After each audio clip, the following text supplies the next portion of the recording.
حضرت موسیٰ علیہ السلام نے کہا، اے رب، جب آپ کو کوئی فرما بردار بلاتا ہے تو آپ اس سے کیا کہتے ہیں؟ ارشاد ہوا، میں کہتا ہوں لبیک۔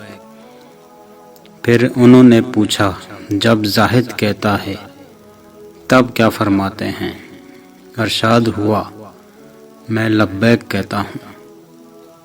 انہوں نے پوچھا، جب روزہ دار کہتا ہے؟ ارشاد ہوا، میں لبیک کہتا ہوں۔ انہوں نے کہا، جب گنہگار کہتا ہے؟ ارشاد ہوا، میں کہتا ہوں لبیک لبیک لبیک۔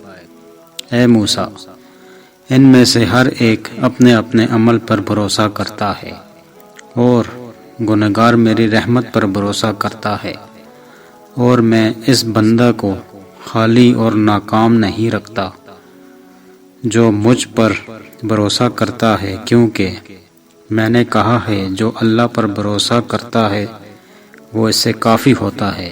نبی صلی اللہ علیہ وسلم نے فرمایا، بے شک اللہ اور اس کے فرشتے ان لوگوں پر رحمت بھیجتے ہیں جو اپنے گناہ کا اعتراف کر لیتے ہیں۔